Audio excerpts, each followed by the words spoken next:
Hanifah adalah pewaris dari keluarga kaya raya yang memiliki jaringan bisnis properti di seluruh negeri.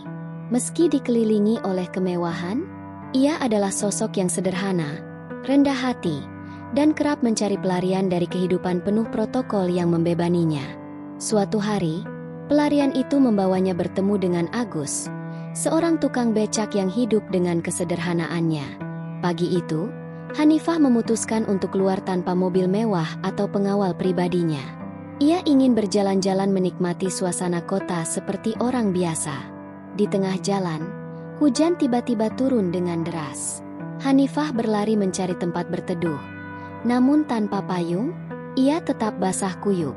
Agus yang sedang memarkir becaknya di pinggir jalan, melihat Hanifah kebingungan. Dengan cekatan, ia menawarkan tumpangan agar Hanifah tidak basah lebih parah. "Naik saja Mbah. Saya antar kemanapun Mbah." "Mau," katanya sambil tersenyum ramah. Awalnya Hanifah ragu. Namun, melihat tulusnya mata Agus, ia akhirnya naik ke becak tersebut. Agus mengayuh becaknya dengan penuh tenaga di tengah hujan deras. Meski ia sendiri basah kuyup.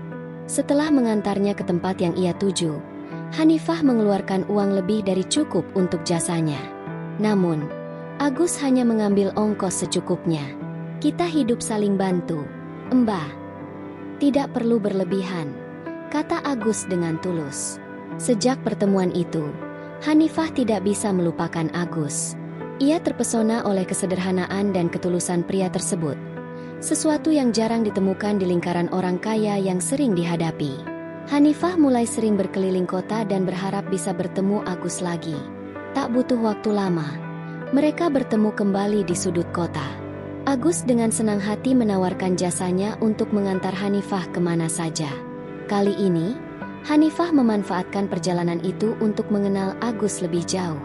Agus bercerita bahwa ia adalah seorang yatim piatu yang sejak kecil harus bekerja keras untuk bertahan hidup.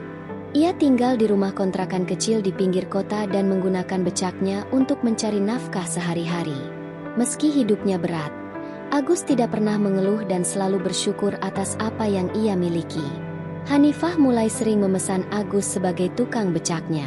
Setiap perjalanan, mereka berbicara tentang banyak hal.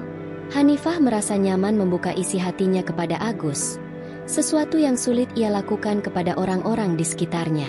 Di sisi lain, Agus melihat Hanifah sebagai wanita luar biasa yang tidak sombong meski hidup bergelimang kemewahan. Mereka berbagi tawa, cerita, dan pandangan hidup. Agus mulai menyadari bahwa ia menyimpan perasaan lebih kepada Hanifah. Namun, ia tahu batasnya. Ia hanya seorang tukang becak, sementara Hanifah adalah wanita dari keluarga terpandang. Ia memilih menyimpan perasaannya dan tetap memperlakukan Hanifah dengan penuh hormat. Suatu hari, ayah Hanifah mengetahui kedekatan putrinya dengan seorang tukang becak. Ia merasa marah dan menganggap hubungan itu tidak pantas. Hanifah diberi peringatan keras untuk menjauhi Agus. Namun, Hanifah bersikeras bahwa Agus adalah orang yang tulus dan baik hati. Ia mulai menyadari bahwa hidupnya tidak akan berarti jika ia terus mengikuti standar dan aturan keluarga tanpa mempertimbangkan kebahagiaannya sendiri. Ketika Agus mengetahui hal ini, ia merasa bersalah. Ia memutuskan untuk menjauh demi kebaikan Hanifah. Namun Hanifah tidak menyerah. Ia mendatangi Agus dan mengatakan, "Kebahagiaan itu bukan tentang siapa kamu atau apa yang kamu miliki, tapi tentang bagaimana kamu membuat orang lain merasa dihargai. Dan kamu Agus, selalu membuat aku merasa seperti manusia biasa yang berharga." Kedua insan itu menghadapi berbagai rintangan, termasuk cibiran dari lingkungan sekitar. Hanifah mulai belajar hidup sederhana bersama Agus. Ia ikut membantu Agus membersihkan becaknya, bahkan sering makan di warung kecil di pinggir jalan. Semua itu dilakukan karena ia percaya pada cinta sejati mereka. Agus, yang merasa perlu membuktikan dirinya, mulai mencari cara untuk meningkatkan penghasilannya. Ia mengambil pekerjaan tambahan sebagai buruh di pabrik di malam hari. Meski lelah, ia merasa bahagia bisa melakukan sesuatu untuk Hanifah. Melihat perjuangan putrinya, hati ayah Hanifah perlahan mulai luluh. Ia melihat bahwa cinta Hanifah kepada Agus begitu tulus, dan Agus adalah pria yang meski sederhana, memiliki hati yang besar dan karakter yang kuat. Setelah banyak diskusi dan pertimbangan, ayah Hanifah akhirnya memberikan restunya, meski dengan syarat bahwa Agus harus siap bertanggung jawab penuh terhadap putrinya. Agus berjanji akan menjaga Hanifah dengan sepenuh hati. Restu ini menjadi awal baru bagi hubungan mereka. Pernikahan Agus dan Hanifah diadakan dengan sederhana. Mereka memilih mengundang orang-orang terdekat saja. Hanifah mengenakan kebaya putih yang anggun, sementara Agus mengenakan jas sederhana. Meski sederhana, pernikahan mereka dipenuhi dengan kebahagiaan dan cinta sejati. Hanifah memilih untuk meninggalkan sebagian besar kemewahan hidupnya demi menjalani hidup yang sederhana bersama Agus. Setelah menikah, Hanifah dan Agus hidup sederhana di rumah kecil yang nyaman. Dengan dukungan Hanifah, Agus mulai membangun usaha kecil-kecilan di bidang transportasi. Ia memperbaiki becaknya menjadi lebih modern, bahkan memulai layanan ojek untuk penduduk setempat.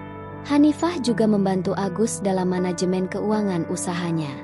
Meski jauh dari kehidupan glamor, Hanifah merasa lebih bahagia daripada sebelumnya.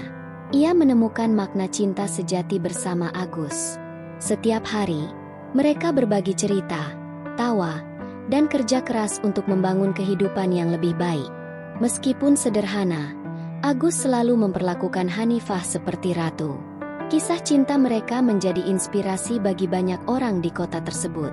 Mereka membuktikan bahwa cinta sejati tidak mengenal status sosial atau kekayaan.